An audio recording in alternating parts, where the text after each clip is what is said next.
Hello guys, welcome back to my channel. Yes, usually greetings to you all in respective of your time. Kindly like and share, comment, of course, join our amazing YouTube family by subscribing, and yes, turn on the bell notification icon to get notified whenever we drop a new video on this very channel. Let's drive on. So Shmurda has been enjoying himself and his time with Wizkid in Ghana lately. Yes, a new song is coming through. A lot are expecting a song to drop soon. In Don't Spoil have been trending ever since Bella and Wizkid were seen together shouting it. Most people don't like the slang, so many are saying that they prefer Ishok, that's from Davido slang, to It Don't Spoil. Could that be the title of their song? Yes, we know. Yes, we are waiting for their song, so let's wait to see what happened when it dropped. So Shmurda should be the best and luckiest artist in Nigeria right now. So many people are saying. Someone said, imagine Olamide, Davido, and Wizkid pampering you, baby boy lifestyle, he said. With that being said, Shmurda has been singing praises to Wizkid after he gifted him hundreds of dollars. Here's the video.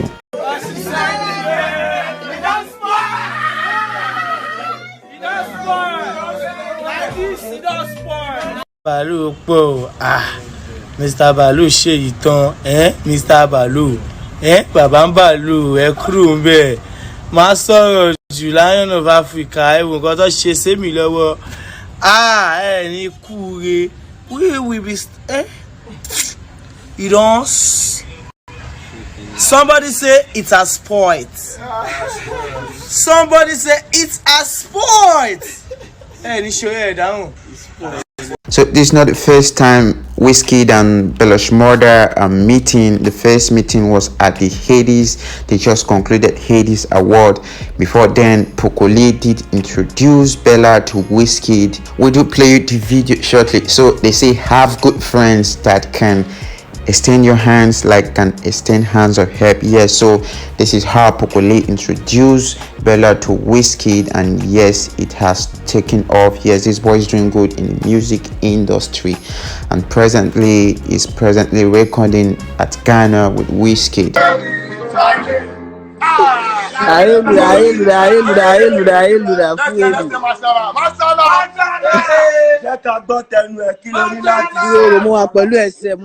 For life. Oh yeah, Miami.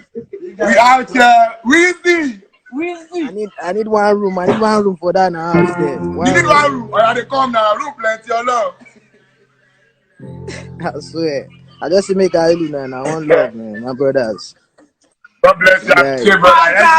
Machala. My Lord. Rex. Machala for love. Weezy, Omola. Miami guy.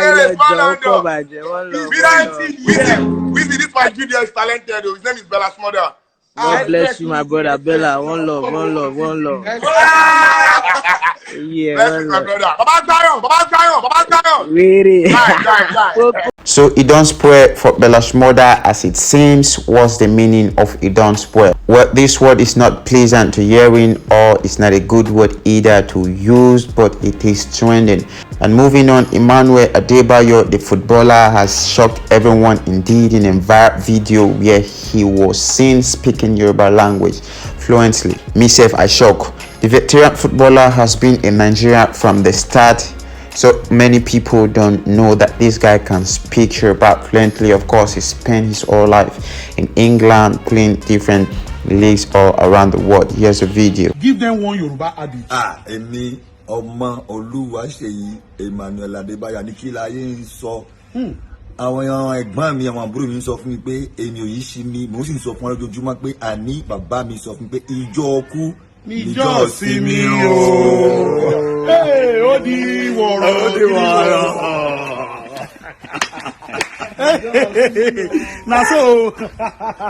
So newly wedded couples decided to celebrate their honeymoon in a bad road in Imo State. just to draw the attention of the governor to the bad road. But for real, this is bad. Nigerian government needs to stand up and be accountable. Accountability is one of the important virtue in the government. You were given a contract to carry on the project, given money, and all you need is to execute it. But selfish interests and reasons, or you abandon such project, and that's a very bad move. Look at the road, very bad. This is very bad. All this happening in Imo State. So this couple decided to celebrate their honeymoon on this bad road just to draw the attention of the governor or whatsoever to the road. Yes, that road needs to be fixed. Like I always say, who knows what is good should do what is good. And moving on, so news has been flying about BBNAIJA coming back on your screen soon. So BBNAIJA will be starting off soon. Ebuka, who has been the host of the show for 3 years now, and Frank Edoho. Frank has been the host for the Who Wants to Be a Billionaire show. Yes, for 13 years now. These two has been trending lately. Big Brother Naija are thinking of replacing Ebuka. For me, this is not a good idea, guys. What do you think? 3 years to 13 years means the speculations of the replacement. It looks like Frank is not interested or in support of Big Brother Naija replacing Ebuka in his post. What did Ebuka do to deserve all this? Why would you want to change someone that has done a show successfully for 3 years and have him replaced with one who did Who Wants to Be a Millionaire for 13 years? He said, leave Ebuka alone, please, guys. No doubt Ebuka has been on this show for 3 years and he has been doing this show successfully so far and people are loving it. Frank is a good host, no doubt. In a post, Ebuka don't eat small, make he allow another person shop. Frank Edoho as Big Brother Naija host for this season won't be a bad choice, though eviction night goes shock down. So this guy is just giving his opinion and what he thinks. So guys, what do you think?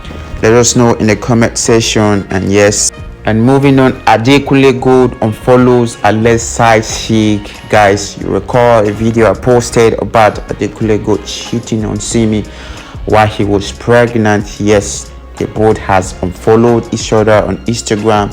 The girl in question did debunk the rumor that there was nothing like that happening between her and Adekunle Gold. But why are they unfollowing each other now? So something fishy, of course, is going down. Guys, listen to this.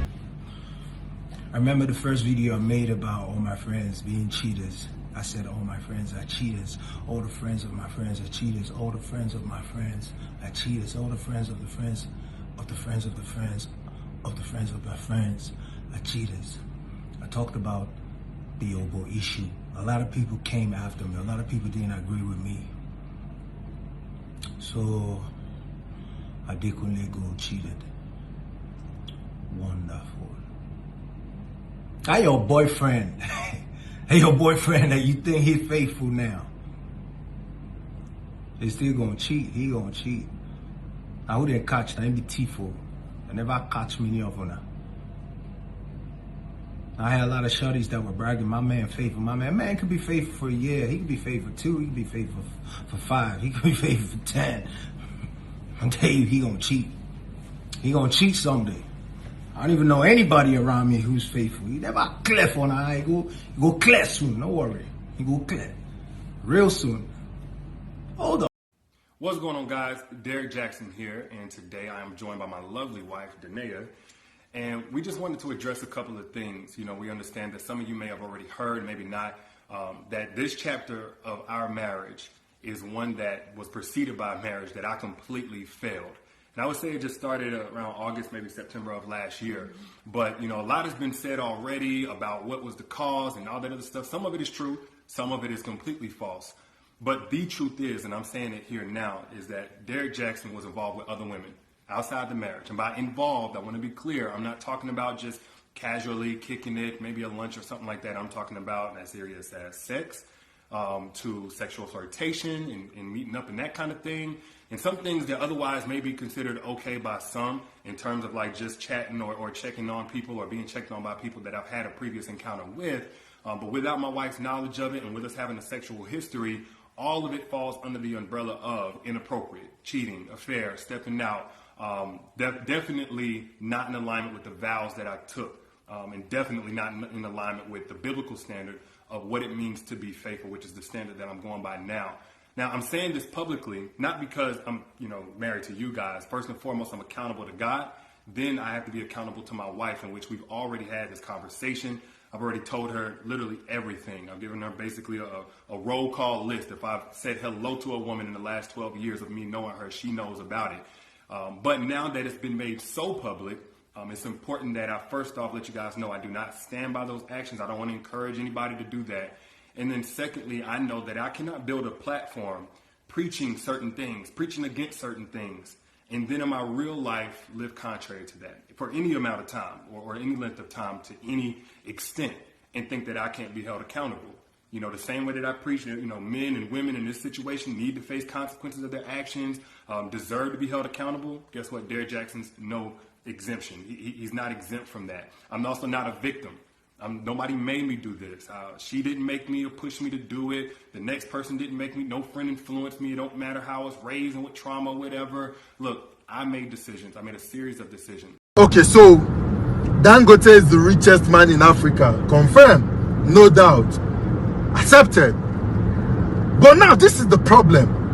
If Dangote is the richest man in Africa, then you ask yourself a question.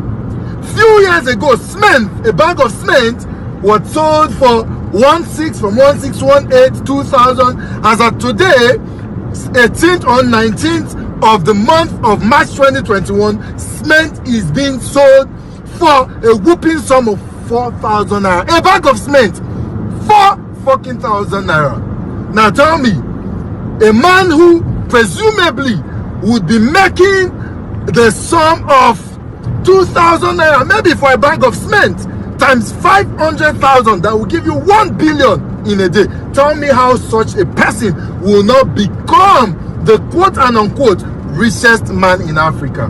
Monopolizing the market. As I speak with you, Dangote, as far as cement is concerned, has taken 98% of the supply and production of cement in Nigeria. So it's celebrated, the richest man in Africa. That's fine. At the expense of millions, hundreds of millions of Nigerians, he really don't care. I don't know if he's paying more in tax than maybe any of us. I'm not sure if Dangote is paying 15% of tax, but yet he's the richest man in Africa. My God. Now, that's not my fear. This is my fear. My fear is this. If Dangote has monopolized the cement market, that's just cement. Oh, I don't even want to touch some other things, salt and the rest, is going into fuel. So in few years from now, let's say 2, 3, 4, 5 years, Dangote may just be the measure again in the oil industry. Wow. So that means we're at his mercy. Dangote can wake up one day and decide to sell fuel at 500 naira per liter. We will still buy. The richest man in Africa, in one of the most poorest black nation on earth, we are celebrating. I don't have a problem with his wealth. It's fine to be rich. But how do you celebrate richest man at the expense of hundreds of millions of poor people in Nigeria? Where are we going to? That's the big question. I don't know when we'll get it right in this country. I don't really know. But look, so far they stare at us for our face. We go so far. We never say anything. We go so